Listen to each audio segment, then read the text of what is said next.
Hello and welcome to episode 83 of the In a Nutshell podcast. I'm your host, Sean Vowells. Joined with me is Joe Meade, and tonight we're going to go over the last couple days of Big Ten basketball. Our last episode were some power rankings. Please check out those if you haven't already. And Joe, we're going to start with Sunday's games in the Big Ten. There were three of them.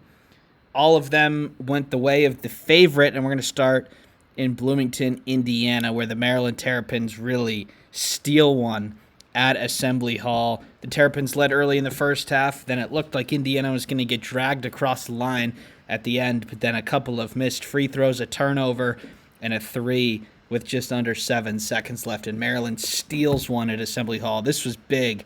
They go on their Illinois and Indiana trip and leave with 2 road wins. Got to be impressed by Maryland here. Yeah, Sean, I'm thoroughly impressed with the Terrapins, and the real reason I'm impressed is they got zero production for their bench whatsoever. I think the total bench points was like 2, so all their starters averaged 35 or more minutes, and almost all of them, except Derek Queen, surprisingly, had 14 plus points. Julian Reese, you'd expect him to take over, is really Rodney Rice, not only for the last shot, but throughout the game, 5 of 7 from 3, he killed Indiana, and as too did Jacoby Gillespie.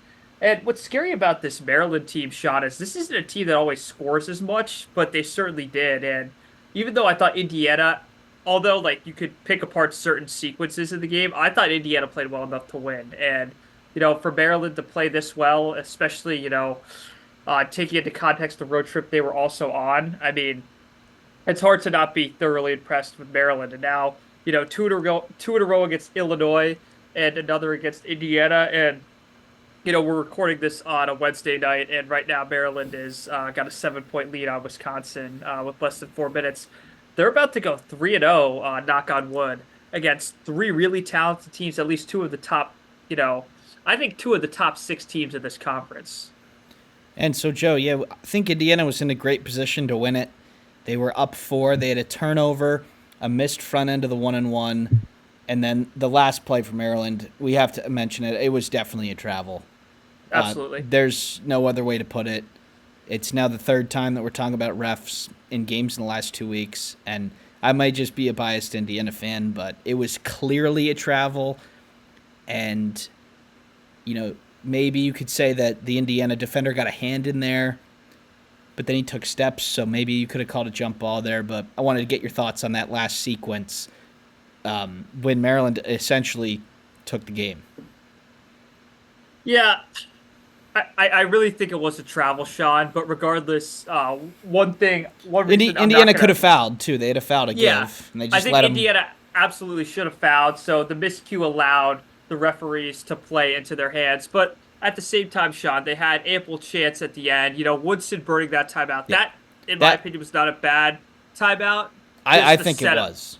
You thought it was? I Because just thought the setup was atrocious. I think if you look at after the 3, Miles Rice was getting it downhill, and Gillespie was not really.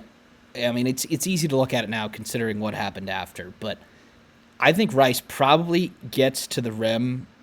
I mean, there's 7 seconds left. There's plenty of time. I think Rice definitely gets past Gillespie, and if people collapse, then I think you get a wide-open 3. Now, that's a way better shot than they ended up getting, so it's easy to look at it after the fact, but I think maybe you just let that go a couple seconds longer, and then after the timeout, Joe, that was one of the worst things that I've ever seen, honestly. That was signature of what did Juwan Howard what ended up doing Juwan Howard at Michigan. Last plays like that where you wouldn't even freaking come close or hit the rim. And that's kind of what it reminded me of, just speaking, purely as a Michigan fan. I'm sure other fans have had that experience. I mean, we'll talk about Penn State and other teams that have collapsed late in games in a second. But, Sean, overall, themes for this game, what do you think Indiana could have done better, or you just really thought they got unlucky down the stretch? I think, well, first of all, they burned their last timeout. And then the ball goes out of bounds, so they don't have one. And they're subbing people in and out, and 2 players run to the same spot. That's essentially what happened. When the ball goes out of bounds, you got to ask for a replay. Get a free timeout. Ask for the clock. Maybe you get another. And then taking Ballo and Leal out with them they were making the big plays. I don't care if they're not the best 3-point shooters. Was there like 5 seconds left and the ball went out? Get the ball inside. There's plenty. 5 seconds is a lot of time, especially with the ball underneath the basket. So obviously Woodson gets picked apart. I think maybe a little bit too harshly in this instance. Obviously we have our long-term thoughts in our other video. But it really does sting, Joe, because Indiana did play pretty well in this game. They played well enough to win. And, the missed free throws, the turnovers, and then, if you do leave it in the ref's hands, anything can happen. Yeah, Sean. And that's what did.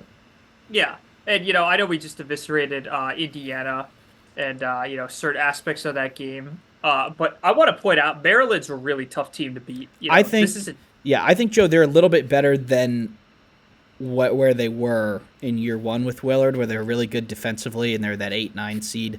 They're scoring at a level where there's no reason that they should not be ranked. When I saw that they weren't ranked, I was shocked. But yeah, go ahead. I was kind of appalled too. The metrics love them. I think they average about 19 to 22 in all the metrics, meaning, this is going to be a quad 1 win, regardless whether you play them at home or away from home, which it'll certainly be a quad 1 win. And Sean, they're on the verge of their fourth quad 1 win right now. It's pretty safe to say they're up 11 now with under 2 to go. They're going to be 17-5 and 7-4. And 7-4 in the conference. But more importantly, Sean, they're going to be, just doing the math here. They're going to be 7-5 in quad 1 and quad 2 games. That's a really substantial record. 4 quad 1 wins is another, people rate Michigan above Maryland, which I think is a mistake because, I think Maryland's had better wins than them, the away to Illinois, away at Indiana, and now a pretty, what's been a pretty thorough performance against a really good Wisconsin team, who I rated number 2 in the conference, and I still think highly of Wisconsin, Sean. I don't think losing at Xfinity Center, a place Kevin Willard's done very well at in this conference, really is a bad indication in any way of how they're heading. Now, Maryland, it does get a little tougher for them, and Indiana, we talked about this. It does not get any easier for the Hoosiers. Yeah, the next 4 games, it's hard to see them winning in any of them, Joe. There'll probably be one that's within 5 points of a spread, and that's why this Maryland game was so important, because they really needed it. They're probably on the outside looking in right now for the bubble. I will be doing another projection tomorrow. And then in terms of Maryland, Joe, we saw them really start playing well in the latter part of the non-conference. They had a really good effort at Mackey and just lost to Purdue. We did see a little bit of a lull where they lost at Washington, a couple home games that were against some of the lower teams that were way closer than they expected. And it seemed like they may have just unlocked something with that win at Illinois. They avoid the major letdown, or not the major letdown, because they're 2-point favorites. Really, that's as much of a coin toss as it gets. They avoid the letdown after their big win, and it looks like they avoid, another home letdown with a win against Wisconsin. So, Joe, you have to be impressed. The way that they play the 2 bigs, it works. Their 3 guards are good enough shooters where if you stop one of their bigs, which Indiana did, it didn't really matter because Julian Reese was able to get a bunch of rebounds and score enough points. But you have to be impressed with Maryland that, they might not be the streaky team that we thought they were. They play Ohio State on the road. They already killed them once. Then you have, Iowa at home, USC at home, Rutgers at home, a couple teams in the bottom half. So, Joe, we could see Maryland really put their stamp on this season and push for that double bye. I truly think that. Absolutely, Sean. And, I think this will segue into our next game. But I want to point out, had they beaten Northwestern and not gotten somewhat unlucky on that buzzer, I think we're having a completely different conversation about Maryland, too. And the people on YouTube can see the standings here. And Michigan, obviously not ranked at 7-2. Maryland at moments away from being 7-4, also not ranked. Both those teams are near the top 20, as you said, in the metrics. So, I really wouldn't really look at what the AP voters say. They're, to be honest, Joe, we would definitely do a better job than the AP voters. And look at Ken Palm, look at the analytics, look at the net. Those are the things that actually matter when it comes to the tournament. So they're definitely both top 20 teams, and Illinois, Joe, did bounce back from their loss to Maryland with a nice home win against Northwestern. They end up only winning by 9, but this was a real, make it look respectable at the end from Northwestern. They won the second half by 13. This game was over at halftime, and Illinois continues to ride the roller coaster that is their inconsistent season. Yeah, I mean, this is a typical game where Illinois played really well, where their guards clicked and their back and front courts finally worked in unison. And guys off the bench, Jake Davis with 11 points. And I want to point this out too, Sean. Kylan Boswell kind of redeemed himself. I thought he had a rough stretch from that Michigan State game, especially into that home loss to Maryland. But to respond against the team they had lost to, keep in mind Northwestern 3-6 in the conference. I don't want that to deceive people.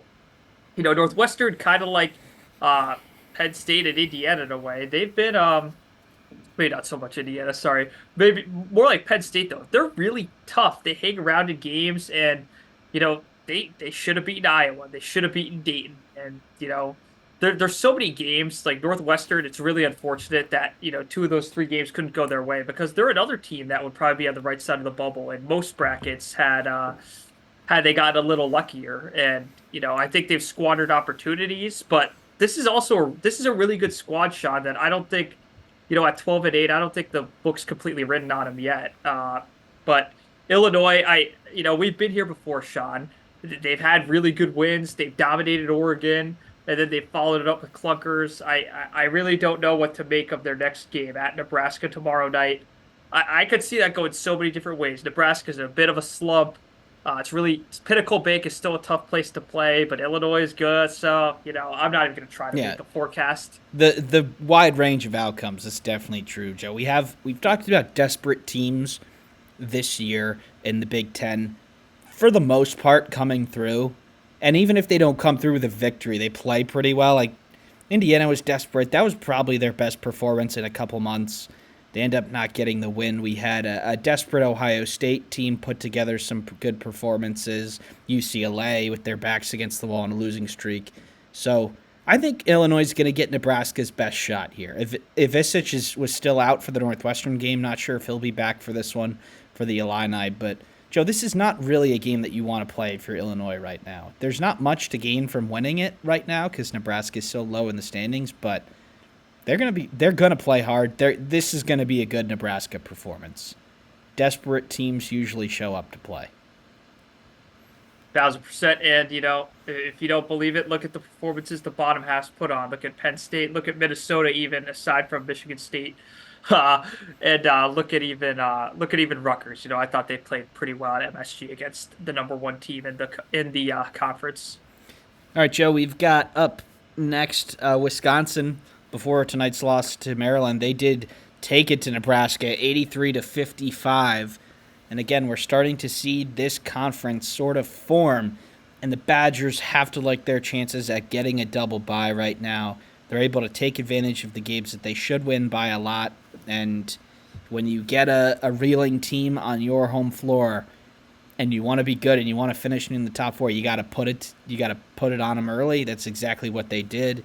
Obviously not able to follow that up with a victory. They're down 6 with 30 seconds left, so maybe Houston, Kansas, we saw some different things in there. But what's your take on where Wisconsin is right now? They do go to Welsh Ryan up next, potentially a desperate Northwestern.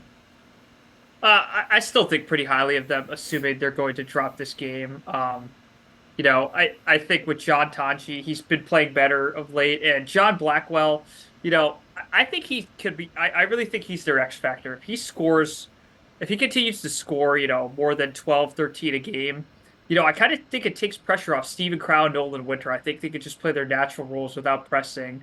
And Max Klesmit, I've defended him in the past. Kind of the inconsistencies going. I think it's becoming a little frustrating for Badger fans because they are having a good season. They're going to be 16-5 right now, and they have a bunch of really good wins. And I can't imagine had Klesmit played better throughout these 21 games that they couldn't be 18-3 or 19-2.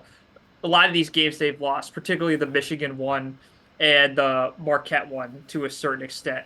Those were games they lost in the market. Same with Illinois. They haven't really, come to think of it, Sean, they haven't really gotten blown out. So I think they're solid Max Klessman away, quite frankly, from being perhaps a top 10, 15 team. I don't think that's that crazy to say.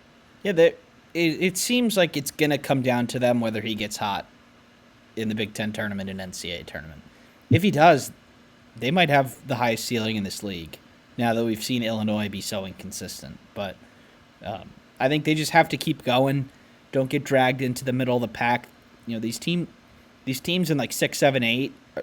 As much as that was kind of an undesirable spot, that 8, 9 over the past couple of years, it is going to be a pretty solid tournament lock at this point this year. So if they can stay out of that, be at least in the running for that 4th spot, I think they'll be fine. And they are definitely the best dynamic duo in the league, I think. Blackwell and Tanji, you can maybe make a argument for Braden and Trey Kaufman-Renn or Martinelli and Barnheiser, but not many players have 2 stars like that, and it looks like whoever plays well the rest of the year is going to be their representative on the first team. But Blackwell playing at this level is definitely raising not only the ceiling but also the floor for the Badgers. Yeah, and I know this is gonna piss Wisconsin fans off, but that's a guy your NIL collective's gotta keep. We don't have to talk about AJ Storr, but John Blackwell's only a sophomore. He's from the state of Michigan. I'm not saying Michigan or Michigan State's gonna get him, but all I'm gonna say is don't underestimate that young man's value. I would keep him in Madison as long as you possibly could. And Joe, a little bit of a long-term conversation, as I think we need to give Greg Gard a lot of credit on his ability to develop these sort of over 3-2 guards. If you go back to the years, I mean, he's gotten the best out of a lot of these guys. Johnny Davis, AJ Storr, now Blackwell. John Tanji was kind of an average player at his last stop. So got to give Greg Gard credit for that. They always seem to have a good one. Even if you go back to when Bo Ryan was the coach and Gard was an assistant, they always had like a good 2-3 wing. And, it looks like they're going to keep finding them. Yeah, Sean, and one last thing. I really believe that early exit to James Madison made a lot of people kind of muddy the waters about Greg Gard's perspective in this league. I hope not too much with Badger fans. The guy's been a really good coach. They've won multiple regular season titles. They've done really well in the Big Ten tournament. And quite frankly, they've gotten really lucky in March sometimes. Last year, I'm not going to count, but 2017, Florida buzzer beater.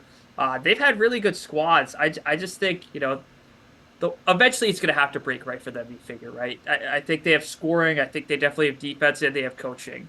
If you bring that into March, I'm not going to pick Wisconsin against. I'm not going to pick against Wisconsin until probably the second weekend, to be quite frank with you. It usually comes down to the draw, but, Joe, if you keep getting there, eventually the draw is going to go your way. All right, up next, Joe, we had a Monday night slate, a couple of interesting ones. We're going to start with your Michigan Wolverines. And boy, did they get away with one. 76-72 over the Nittany Lions. But, Joe, what was the deficit late? It was 7? It was 5 late with about 2 minutes left. And, Trey Donaldson frankly carried the team. I'm not going to sugarcoat it. I'm not going to give anyone much credit except Trey Donaldson, to be very fair. So, obviously, Michigan comes from behind a 9-0 run to close the game and to steal this one, Joe. And that, Michigan is going through a little bit of a lull, I think. They've had a couple very close games. They had the Minnesota game did not go their way. They got blown out at Mackey. But they're still finding a way to win in this bad stretch. So you have to say, as long as they do come out of it eventually, they're still 7-2 and 15-5. Things could be worse for Michigan. They could be losing these games.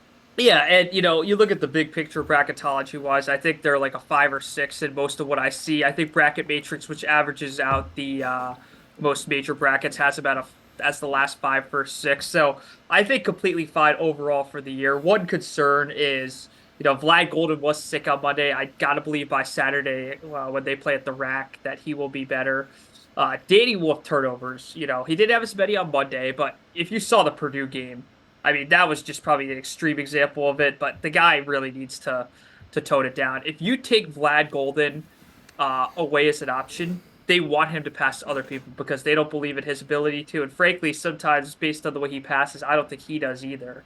So I think really good of Dusty May to I think really good at Dusty May to change up the offense a bit toward the end, kind of let Trey Donaldson make the decisions. And although he was horrible at it on Friday, Monday he truly redeemed himself. And this is a team that shoots has been shooting the three better. 12 of 28 Monday. Uh, Excusing the Purdue game, I thought Northwestern they shot it well. And only 9 turnovers. That's what ultimately led them to get away with this. And Sean, before I keep going on Michigan, what are your thoughts? I think that Dusty May can't be afraid to pull the cord on Danny Wolf in games where he's not playing well. When he's playing well, he's probably the toughest matchup in the country, and he's rocking and rolling, and the offense looks awesome. But there are times where it doesn't look good, and I think he has to. I think he has to an extent. Maybe not taking him off the floor, but definitely had somebody else initiate the offense. I just think there will be games where he can't, where he's not playing well. Pull the cord, give your other players a chance to create and see if you can win. And I think to an extent he's been doing that so far. But Joe, I think we both agree when this team is playing through Vlad Golden, that's their best version. And that maybe Danny Wolf playing well and running the team is their ultimate high ceiling, but that could also be their floor.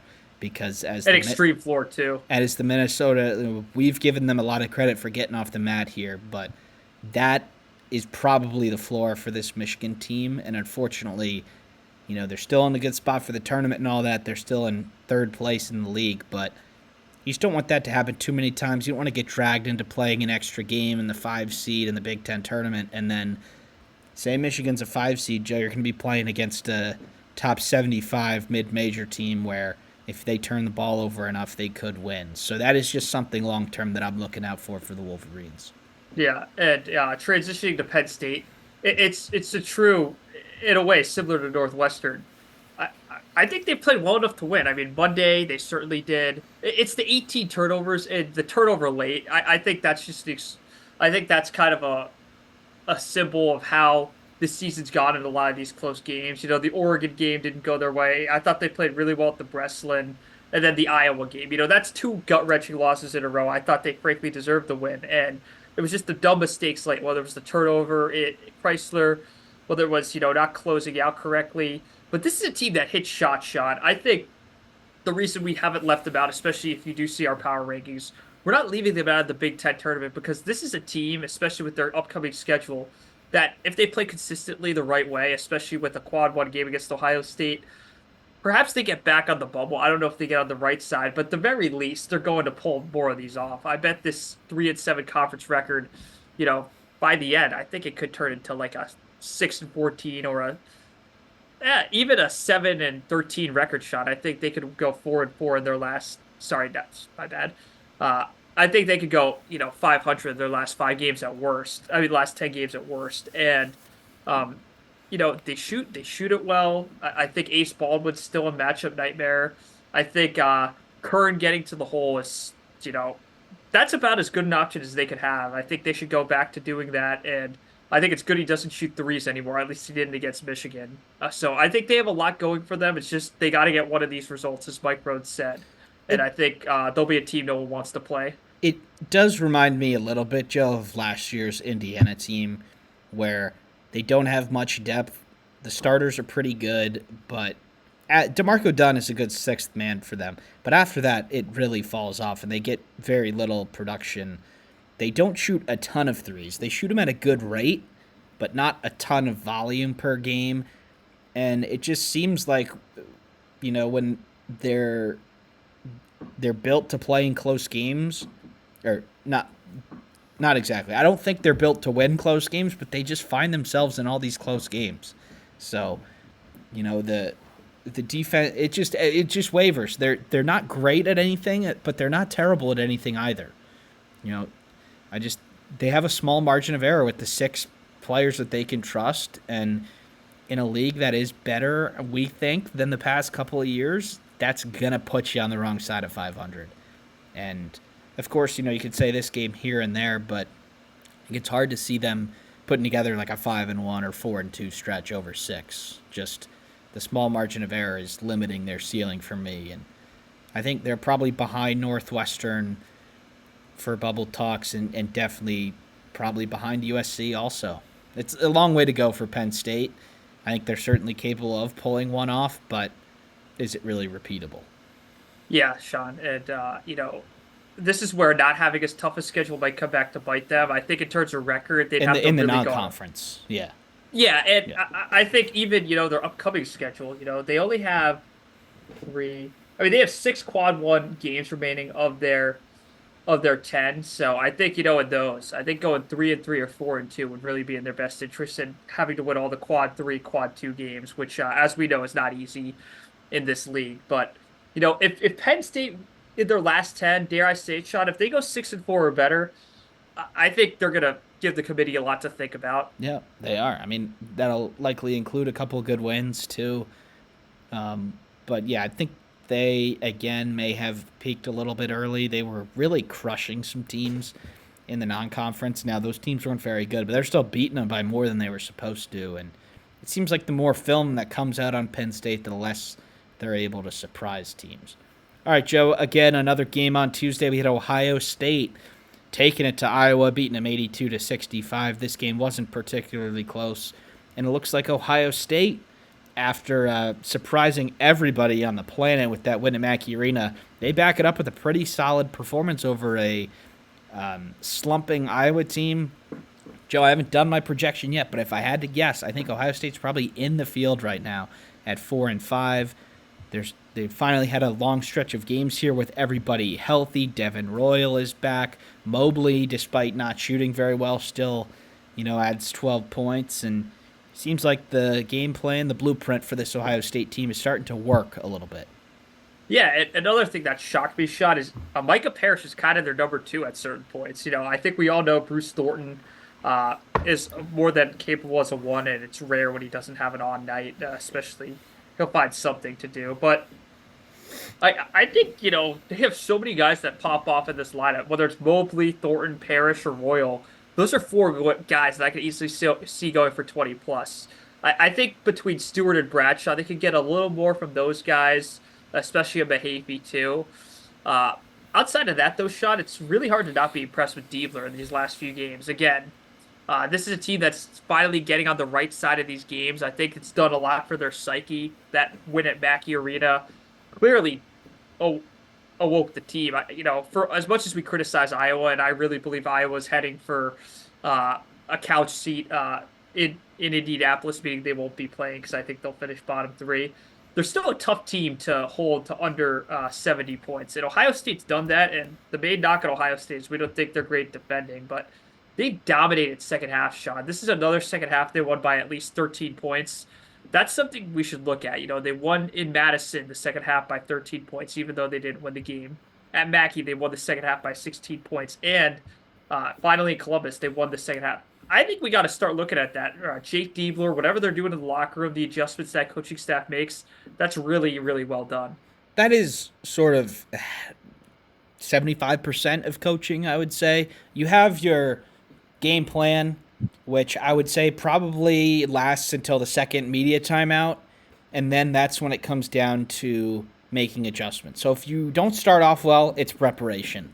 But if you start off well and never finish the first half well, then it's in-game adjustments. And after that, I've been impressed. I thought Mike Woodson coached circles around Jake Diebler and Indiana's win there. And since then, Diebler, after getting outcoached by probably the worst coach in the league, turns around and then goes and beats the best coach on his floor. So, not quite sure what's the real Ohio State. But I've liked what I've seen recently. Joe, they've gone to Devin Royal more at the small ball four. They haven't gone Stewart and Bradshaw on the floor at the same time as much. I mean, Royal's pretty big. Parrish is a pretty big guard. He can certainly play the three. And then Thornton is pretty big too. So I think they might be able to get away with that defensively, playing a little bit more of maybe not exactly four guards, but three guards, a wing, and a forward, rather than two forwards, a wing, and two guards. All right, Joe, we've got one more game that we want to talk about here, and it's the L.A. Crosstown Battle. It's happened late at night, so not sure that many people watched it. I didn't, but it's UCLA that gets the victory against a red-hot USC team. But, Joe, this was an important one for the Bruins. You've got a bus ride on the road to a really playing a team that's playing great, and they only ended up winning this game by 6, but they were ahead for most of it. And Eric Daly Jr. starting to get his flow of things back, and you had really just in a clinic from 2 point range as UCLA gets the job done. It's time to halt the brakes a little bit on Musselman's Trojans, but you have to be impressed with McCronin here. I would even say you have to halt the brakes at USC. I'm just more impressed by UCLA. You know, we talked about that response. We talked about, I think, most teams in this conference, aside from Michigan State, and I don't know if it's coming. Logic would tell you yes, has hit a really rough patch. I think UCLA had the roughest patch of all teams that were performing to a certain extent. You know, going into this game without Tyler Bilodeau, I thought that's what sealed their fate, to be completely honest. They were still slight 1.5 point favorites, but on the road, that's as good as a coin flip as you could get. Eric Daly Jr. I'm really impressed with Sebastian Mack off the bench. Kind of that role, scoring 14 points, shooting the three well, getting to the free throw strike as well.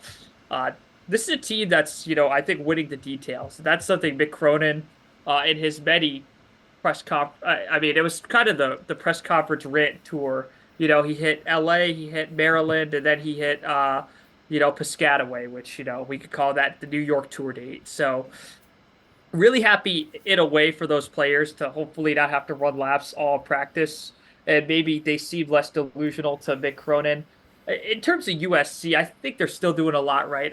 I think losing a close game to UCLA isn't a complete red flag for where they've been, and I think they do have to do a lot of work to get back onto the bubble. I think they have plenty of opportunity to do in their next 3 games. You know, home against Michigan State, away at Welsh Ryan, and then away at Purdue. Uh, I'll just say it, Sean. If they win 2 of those 3 games, they're probably on the right side of the bubble. I don't think I'm out of line saying that. Yeah, I think if they beat Michigan State, you have to take them a little bit seriously. Like, I haven't been running their numbers and comparing them against the bubble teams. I stopped probably like 7 or 8 teams outside the field. They're not quite there yet, but maybe it's a good thing that they lost before Michigan State, get refocused a little bit. Josh Cohen, their starting center, only played 8 minutes. Now, the backup, AG, had 21 points in 32 minutes. Not sure how sustainable that is, but in terms of USC, this is probably their hardest home game, meaning that the travel advantage is none because it's a bus ride. But they've got really the Michigan State game is their one chance to make the tournament, I think, Joe. If they can pull that off, then there's a real path. But if they don't, not sure that going to Mackey needing a win is a great strategy. So I think we've been impressed with USC recently. They're going to have to play a little bit better to beat Michigan State, that's for sure. Yeah, All right. and UCLA, that was, they still have 5 quad 1 wins. For that little terrible stretch they had, only 2 of those 3 games were quad 1 losses, and the other one was a quad 2 loss. So certainly, although it was a 3 game, skid where they looked pretty bad, 4 game skid rather, where they looked really bad. 3 of those 4 were quad 1. So I don't think UCLA in any brackets real all that damage big picture wise. All right, Joe, before we wrap it up, I want to ask you one question. Michigan State is going on their LA trip over the course of next weekend and next week. With how good both of the teams are playing now, are you taking 1-1 if you're the Spartans? I think you do take 1-1. I think the biggest game is USC. That's the first one. Because if you win Yeah, that, you can still. UCLA's house money to me if you Yeah. win that. But if you do lose that, kind of finding yourself while on the road with that big 3-day gap, which in LA is going to seem like a longer time. Uh, Frankly, I think the USC game, it's not the most important game of their season. I'm not going to be melodramatic. To me, if they win that game, I think they're completely in the driver's seat for the title race, because at that stage, Purdue still has to go to Illinois. Michigan still has a tough upcoming schedule, including playing the Spartans twice. And frankly, Michigan State's been a team that, they've been on a stampede since Maui. So, the longer the stampede goes, the faster it is and the more confident those horses are. So I think if Michigan State wins that game, they'll be as confident as ever. So I think it comes down to the USC game. Frankly, Sean, I hate to be Mr. Melodramatic or Mr. Put it all in one game. if they beat USC, I think they're going to beat UCLA. 0-2 is very possible if they do lose to USC, Yeah, the because I don't teams. think it'll Yeah, rebound from that. the teams playing the second game in LA, whether it's whatever, have been better than the first. I just think they got to be really careful here. They don't want to stub their toe and then all of a sudden they're tied with Purdue in the Big Ten. Like, that could happen. There is a way. UCLA and USC are good enough to potentially surprise them.